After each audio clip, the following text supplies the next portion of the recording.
Welcome to you, and everyone, each one of you. Welcome. We bring you greetings from the West Angeles Church of God in Christ, where Bishop Charles E. Blake and Mrs. May L. Blake are our pastor and wife, and certainly we invite your attention for the next several moments. You will be blessed, you will be challenged, you will be enriched, and by our show presentation.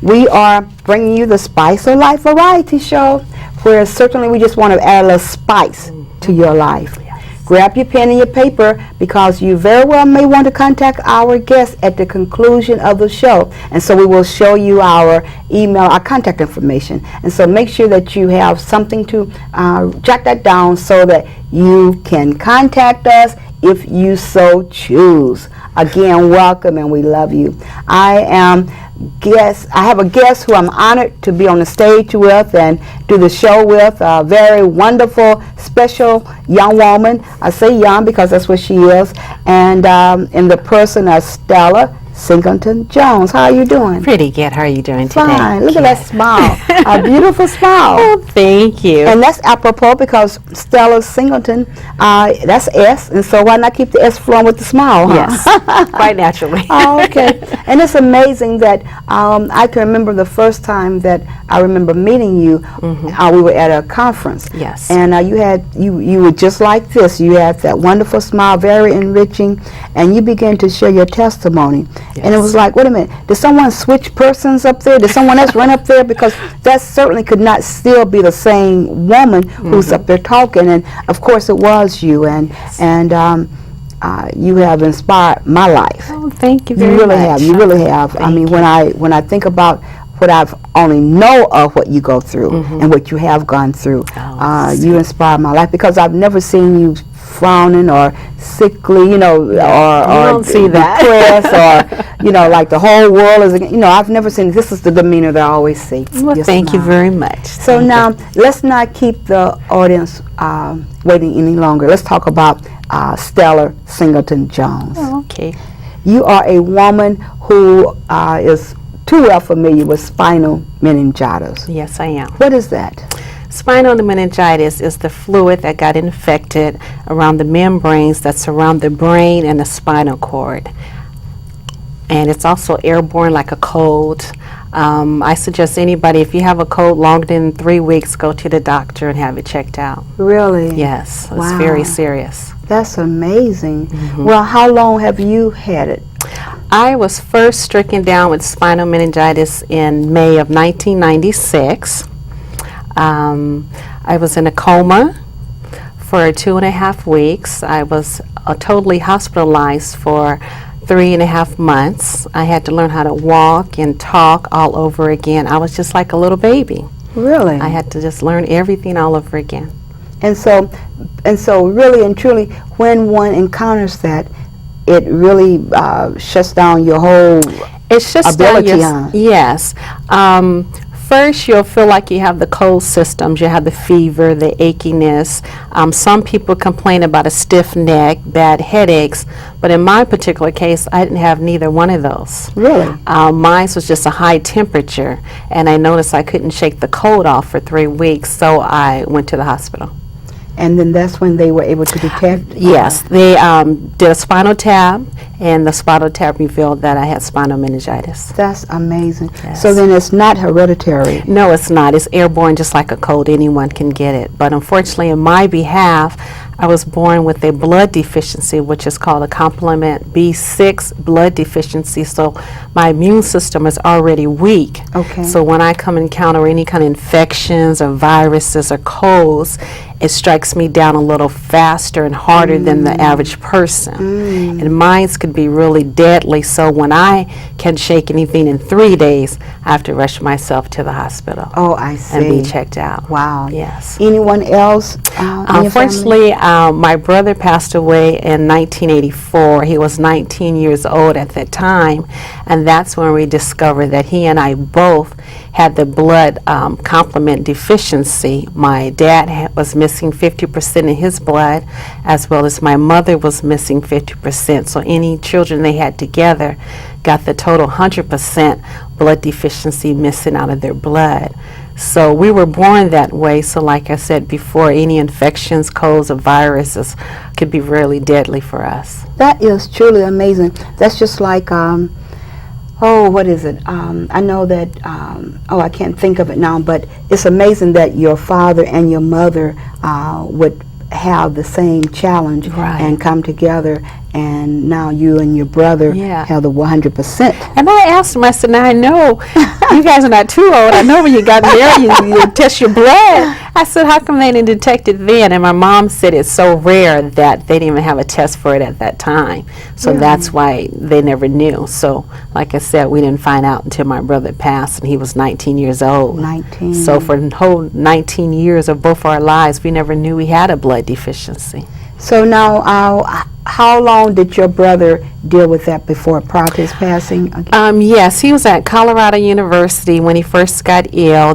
He was a football player there, and they were going to play against Ames, Iowa's football team, and they found him passed out in the hotel bathroom, and they rushed him to the hospital, and he was diagnosed at that time after having the spinal tap that he had spinal meningitis, and they also discovered the blood deficiency. Oh my goodness. Yeah. Now what about your son? Does your son? My son is okay. He has been tested and he's fine. He doesn't have any blood deficiencies at all. You're proud of your joy, huh? I am proud of my joy, yes. And by the way, I named my son after my brother. Did you? Yes. Oh, really? Honor to my brother, yes. That is amazing. Yes. That was an awesome honor. Yes. Now it's just you and your brother? Just both of us. And because of my brother's medical records, it helped my doctor to help heal me. So now, along with his records and my records, we're trying to find a cure for which we had was the deadly one. It was called meningococcal spinal meningitis. Now, you also share with me that you are the, I don't want to say oldest living. Come on, share that with us. Yes, I'm the oldest living survivor of meningococcal spinal meningitis in the United States. So they're using my medical records to help others. And it was really funny one day. I was going to visit my doctor for a follow-up visit, and I see all these doctors in the elevator, and they're just going on about this case. And I was like, oh, it sounds interesting. And then I heard the doctor say, yes, Stella Singleton.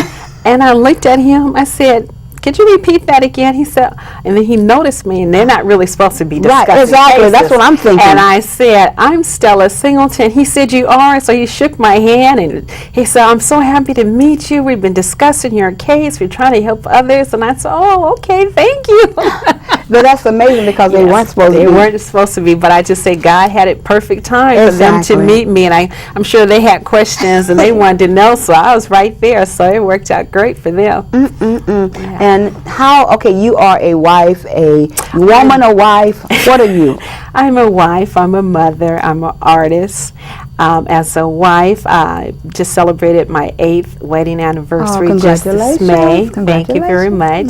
And I'm a mother to a nice, tall, handsome young man. Exactly. Very nice young man. Yes. I have to agree. Very nice. Thank you. Thank you. So as an artist, I'm an artist as far as my doctor wanted me to go back and do something because I told him one day, I said, every time I go outside, I get sick. So why don't I stay inside, and that way I won't get sick. He said, oh, no, you can't do that. No, you can't do that, because if you ever go outside, you'll be that much worse off than before.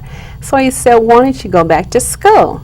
So I thought about it, and I said, okay, I'm going to go back to school. And I remember originally I went to college for art, so I said, let me go back and see if I have that talent still.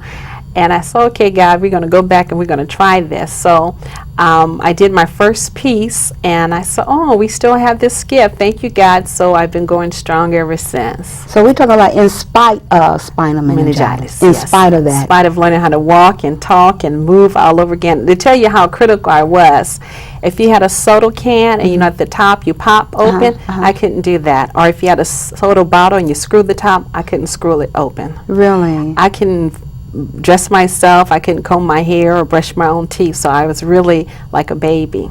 Isn't that amazing? Right. During the time when you were hospitalized? When I was hospitalized, yes. Really? And the rehab was very difficult for me. I remember they putting me in a wheelchair, and I would rolled myself around the hospital. Then they took the wheelchair away and gave me a cane, and I couldn't do that past 2 steps. So finally, I was frustrated, and I remember one lady came in the hospital, and she was a patient there, and she was said, "Ma'am," she said, "you can do it." She encouraged me because I really broke down. I didn't want to try anymore. And so she said, "Look at me.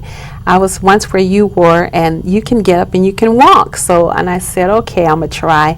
And that next day I tried, and I would take 1 step at a time, and each time I would go out, I would take a farther step than before. So it was because of her and all the prayers and God's grace that I was able to get up and start all over again and continue on. And so this is why we're doing that show. Yes. Because she passed on hope to you. Yes. And you took hold of that, and now look at you. You're not Yes. walking with a cane, Yes. or you're functioning perfectly. Yes. And because if someone looked at you, they wouldn't even have an idea No. that anything No. is wrong with you. What's wrong? This lady is void of any sorrow, any kind of challenge at all, because of how beautiful you have lived your life Yes. before us. Yes. But this show is enabling you to pass on hope to other people. Yes, yes. And I would suggest to everyone, be strong within your faith and your will. Every day is going to be a challenge, but tomorrow is never promised. And I would say your loved ones and friends, tell them how you feel about them, because honestly, I was close to death. I had 1 foot in the grave and 1 foot still on the planet, and I realized that tomorrow's never promised. So that's my advice to share with you. Also, keep smiling. Keep smiling. And be grateful for what you have. I know that, like I said again, times are difficult, but believe me, tomorrow's never promised. And we all, each one of us, in each challenge of life that we have, because life has challenges, Yes. and more than one, unfortunately. Yes. We have to always know that we must take the lemons and add the sugar and make lemonade. We have to sweeten it up, and that's what you're doing in Spinal Meningitis. You're Yes. sweetening up the lemons of life that you have, medically speaking. And Yes. so that's just awesome. Now, how best can non-family members help during that time, during the time of During that time, when I have flare-ups or when I was hospitalized, a lot of them prayed, which was very, very helpful. A lot of them would do the things that I couldn't do any longer, like brush my hair, help dress me.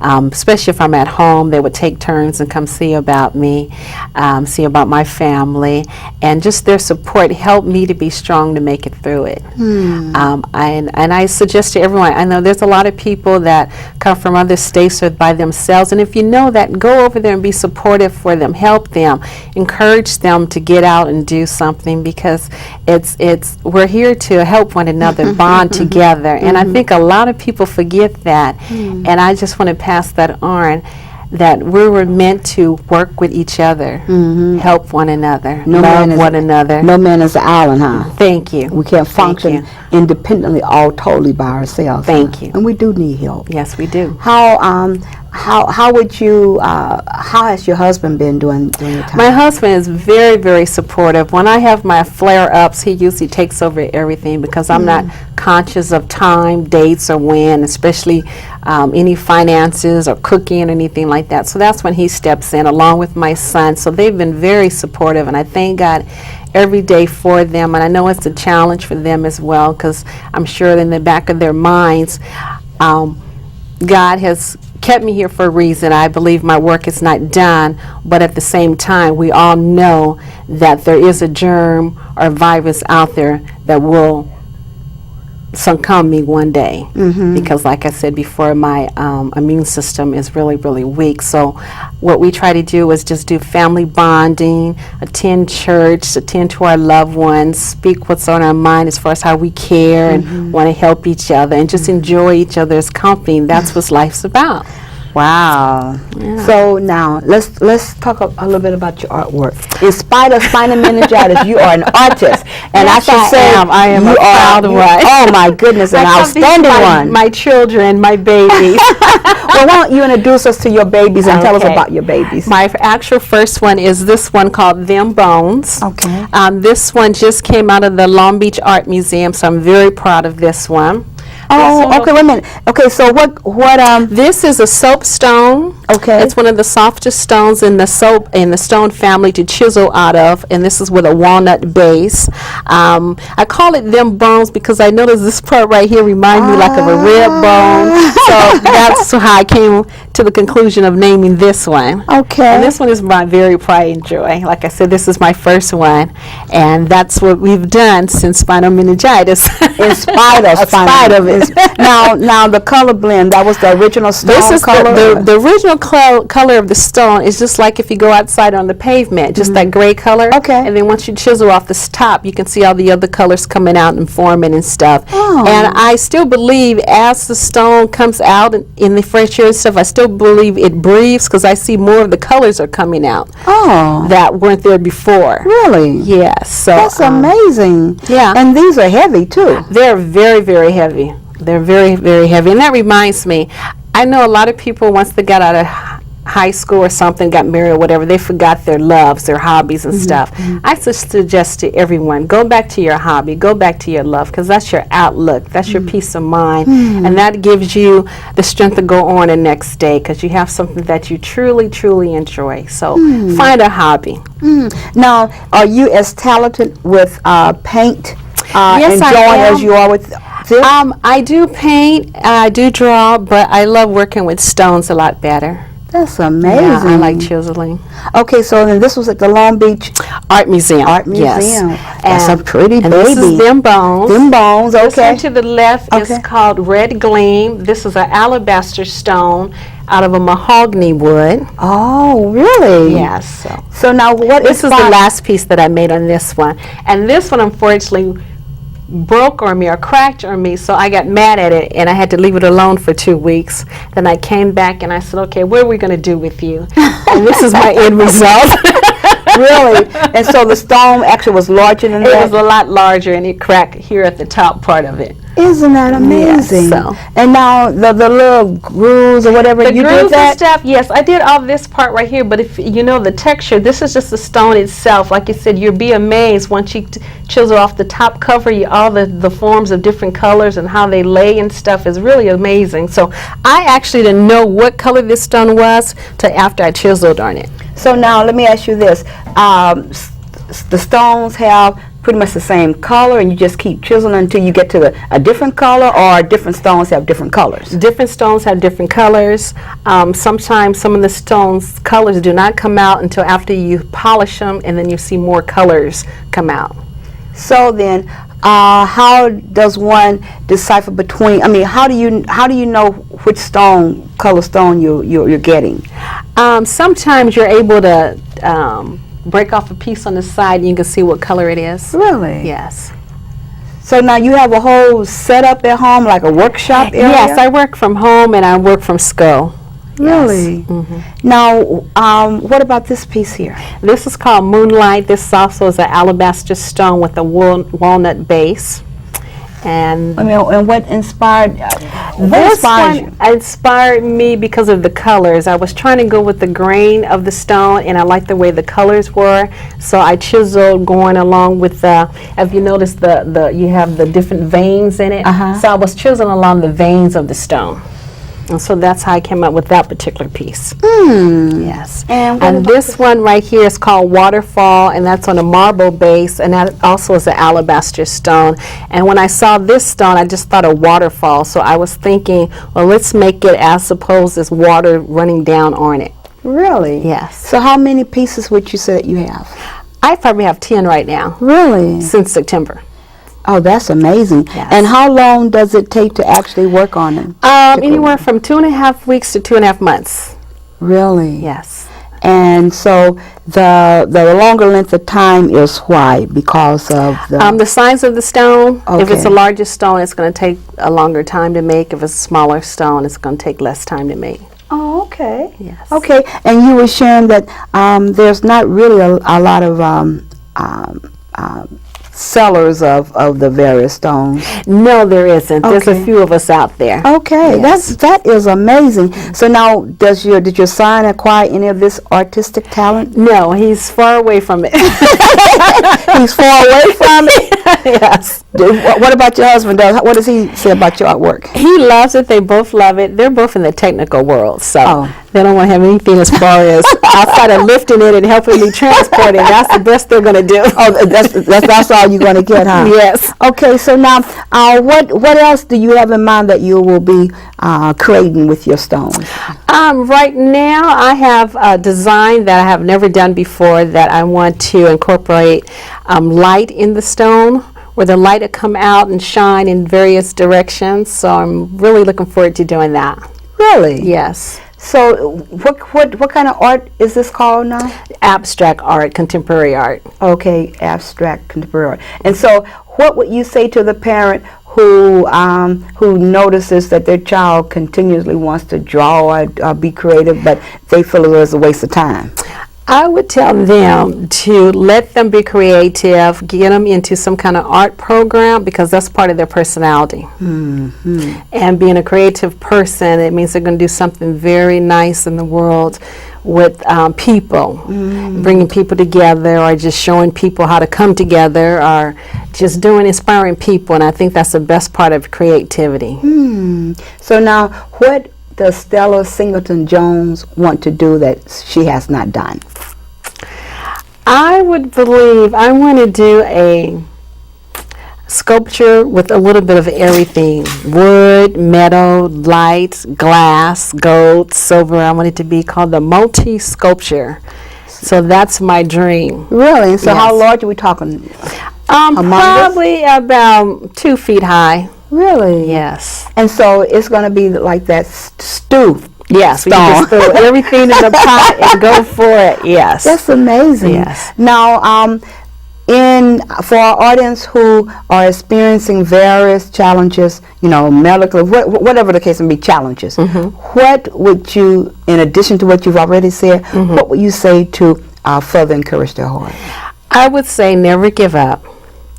Go the extra mile, because God's going to bless you with something that you're having the foggiest ideal of what it's going to be, and He's going to bless you in the way that you're going to help others and give Him the glory and praise. So I would inspire everyone, never give up. There's hope for tomorrow. Like I said, tomorrow is always a new beginning. And they didn't think that you were going to survive, did they? No, they did not. No, they not. And see, I have my new beginning. I'm here just talking with you and sharing with others and doing my artwork. So I found my new beginning. So that should be a testimony for you to say, I'm going to try as well and find my God-gift talent and share with the world.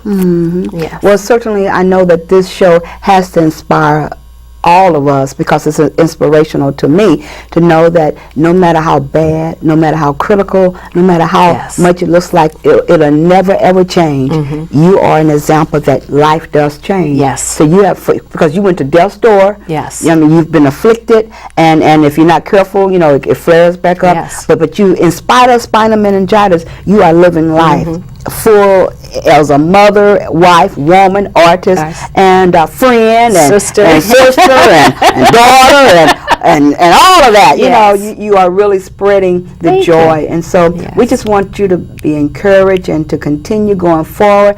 Keep that smile, keep on smiling. Hopefully some of our audience, or many of our audience, or most of you will see another show that we did with Stella, because she has such a wonderful smile, and smiling is a ministry. And so we did another show, Keep On Smiling. That's right.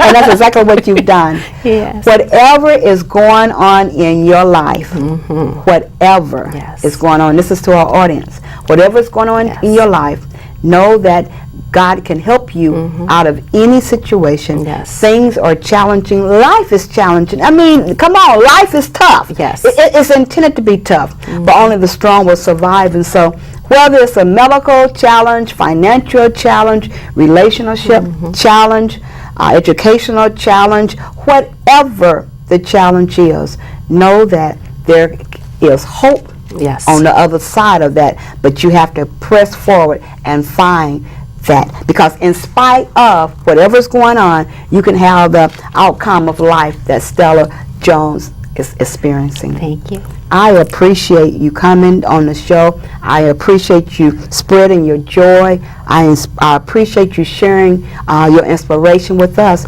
because you have inspired our hearts to say that, you know what, whatever we may be complaining about, we don't live with it like you live with it. Yes. And that we can rise to the occasion. And so, bless your children.